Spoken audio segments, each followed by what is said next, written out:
واقعہ کربلا کائنات کا دردناک ترین واقعہ ہے، اور کوئی بھی اہل بیت سے محبت کرنے والا، اہل بیت سے عشق رکھنے والا شخص واقعہ کربلا نہ ہی پڑھ سکتا ہے نہ ہی سن سکتا ہے۔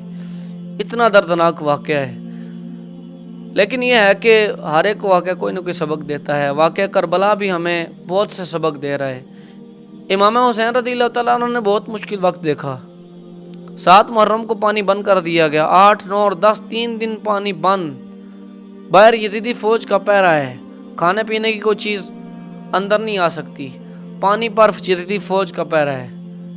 چھوٹے چھوٹے بچے، چھوٹے چھوٹے دودھ پیتے بچے تڑپ رہے ہیں، بلک رہے ہیں، لیکن امام حسین رضی اللہ تعالیٰ عنہ صابر بن کر رب کی بارگاہ میں رجوع کرتے ہیں۔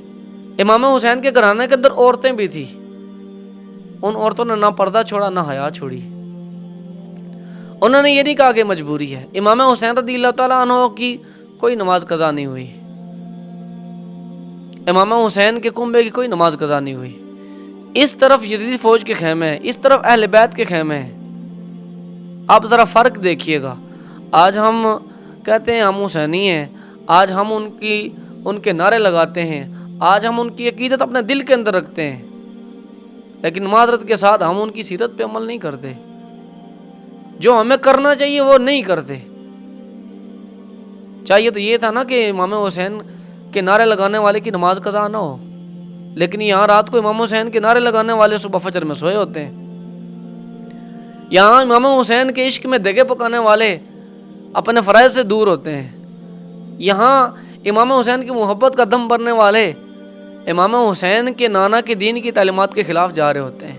اب ذرا دیکھیے گا، ہم کہتے ہیں ہم حسینی ہیں، لیکن ہمارے کام حسینیوں والے نہیں، ہمارے کام یزیدیوں والے ہیں۔ ادھر اہل بیت کا خیمہ ہے، اہل بیت کے خیمے لگے ہیں، ادھر یزیدیوں کے خیمے لگے ہوئے ہیں۔ ادھر سے گانوں کی آواز آتی ہے، ادھر شراب نوشیاں ہو رہی ہیں، ادھر رقص و سرور ہو رہا ہے، ادھر رب کی نافرمانیوں کا طوفان آیا ہوا ہے، اور ادھر سے اذانوں کی آوازیں آ رہی ہیں، جماعت ہونے کی آواز آ رہی ہے، قرآن کی تلاوت کی آوازیں آ رہی ہیں۔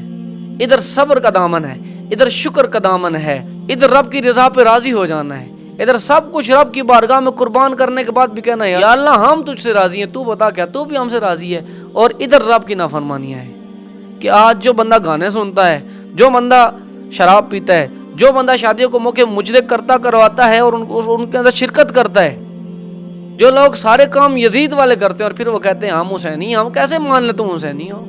اگر حسینی ہو نا تو فجر میں اٹھ کے دکھاؤ، اگر حسینی ہو تو 5 وقت نماز مسجد میں تکبیر اولیٰ کے ساتھ پڑھ کے دکھاؤ، مان جائیں گے تم حسینی ہو۔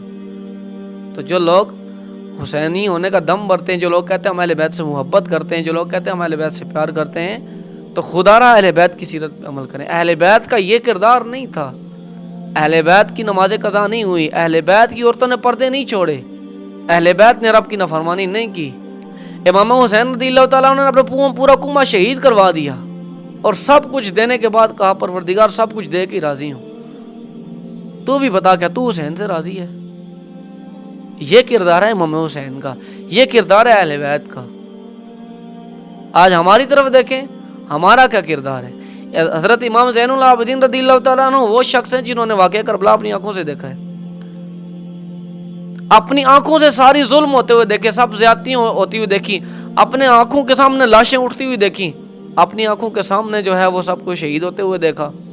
ایک مرتبہ ایک شخص آپ کی بارگاہ میں آتا ہے اور وہ آپ کا مہمان بن جاتا ہے، آپ اس کی بہت مہمان نوازی کرتے ہیں، اچھا کھانا کھلاتے ہیں، بڑی مہمان نوازی کرتے ہیں اس کی۔ رات وہ آپ کے پاس رہتا ہے، آپ ساری رات اس کی مہمان نوازی کرتے ہیں، رات کو اٹھ کے دیکھتے ہیں، صبح ہوتی ہے، اس کو اچھا ناشتہ دیتے ہیں، اس کی اچھی خاطرداری کرتے ہیں۔ وہ شخص بڑا حیران ہوا۔ وہ شخص جب جانے لگا تو وہ آپ سے پوچھنے لگا، وہ آپ سے کہنے لگا کہ آپ مجھے جانتے ہیں؟ حضرت امام زین العابدین ارشاد فرماتے ہیں تجھے ہم کیسے بھول سکتے ہیں، تو اہل بیت کے قاتلوں میں سے ہے، تجھے ہم کیسے بھول سکتے ہیں؟ بڑا حیران ہوا اور کہنے لگا آپ کو یہ سب کچھ پتہ ہے، اور پتہ ہونے کے باوجود بھی آپ نے میرے ساتھ بہت اچھا سلوک کیا، وجہ کیا ہے؟ آپ نے فرمایا دشمن اہل بیت وہ تیرا کردار تھا اور یہ ہمارا کردار ہے۔ اہل بیت کا کردار ہمیں یہ سبق دیتا ہے، ہم لوگوں نے اہل بیت کے کردار پر عمل کرنا ہے، ہم واقعہ کربلا سنتے ہیں آنکھوں میں آنسو آ جاتے ہیں، بڑی اچھی بات ہے، لیکن یہ عشق کی محبت کی دلیل نہیں ہے۔ ادھر آنکھوں میں آنسو آ جاتے ہیں، واقعہ کربلا سنتے ہیں، اور ادھر رب کی نافرمانی جاری ہے۔ محرم کے 10 دن بندہ مومن بن جاتا ہے اور اس کے بعد پھر وہی پرانے کام شروع کر دیتے ہیں۔ محرم کے 10 دن لوگ گانے نہیں سنتے، کہتے ہیں جی محرم ہے، اور پھر اس کے بعد وہی نافرمانی شروع۔ کردار سے بات بنتی ہے، اپنا کردار اہل بیت کے کردار کے مطابق کر لیں، اپنا کردار نیک لوگوں کے مطابق کر لیں۔ آپ کے کردار سے پتہ چلے کہ آپ حسینی ہیں، آپ کے کردار سے پتہ چلے کہ آپ اہل بیت سے محبت کرنے والے۔ اللہ تعالی ہم سب کو اہل بیت سے محبت کرنے کی توفیق عطا فرمائے۔